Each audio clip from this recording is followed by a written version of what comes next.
Kill Bill Volume 2 is the superior half of a two-part revenge epic and one of the best films of 2004. In Kill Bill Volume 1, released the year prior, a former assassin known as the Bride was betrayed and left for dead, ostensibly on her wedding day, by her former employer, Bill, and his elite group of killers known as the Deadly Vipers. She survived against all odds, but her unborn daughter was lost, so she swore bloody vengeance against those involved. By the conclusion of Volume 1, the Bride had eliminated 2 of the 5 responsible, not to mention a small army of henchmen. Volume 2 begins with a flash forward. The Bride has finished off all but one on her kill list, and, breaking the fourth wall to tell us, she announces that she's on her way to kill Bill.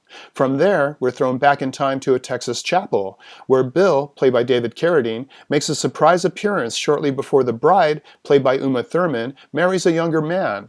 On the surface, the 2 former lovers appear to obtain some sort of amicable closure, but thanks to Tarantino's drama-intensifying use of nonlinear storytelling, it's an edge-of-your-seat reunion. We know from the first movie that with every passing moment, the Bride and her entire wedding congregation are one step closer to becoming viperized. Still in flashback mode, we learn the fate of the other 2 remaining Deadly Vipers, Bill's hick of a brother, Bud, played by Michael Madsen, and the depth perception challenged L. Driver, played by Daryl Hannah. As the Bride fights her way to a final confrontation with Bill, there's a scene guaranteed to freak out claustrophobes, a backstory on how the Bride became so deadly, and a no-holds-barred brawl within a cramped trailer that ends not with a bang, but with a squish. From a technical perspective, both volumes are a filmmaking primer. Different film stocks, changing aspect ratios, freeze frames, split screens, slow motion, extreme close-ups, you name it, Tarantino probably used it.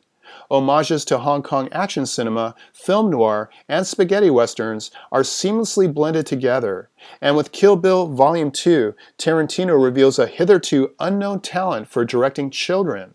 But Volume 2 is much more than a technical exercise. Unlike Volume 1, Volume 2 is more leisurely paced and less action-oriented, allowing for far more of the rich, idiosyncratic dialogue Tarantino is known for. His characters are meticulously realized, nuanced, and likable, despite the fact they're a bunch of killers. The mesmerizing performances by David Carradine and Michael Madsen verge on hypnotic. Daryl Hannah's eccentric assassin, with color-coordinated eye patches and obsessive note-taking, deserves a movie all her own. Uma Thurman's performance as the Bride, however, overshadows them all. She inhabits her character so completely, it's hard to imagine anyone else in the role. Aside from the obvious physical demands, her tough but emotionally complex portrayal makes her love-hate relationship with Bill feel Shakespearean in its tragic and inevitable conclusion. But her biggest accomplishment was creating, along with Tarantino, an anti-hero the audience could sympathize with, even root for. And high body count notwithstanding, Kill Bill Volume 2 ends with a surprisingly sweet sentiment. A mother and a hero are one and the same. For KSQD's Film Gang, this is Paul Koneski.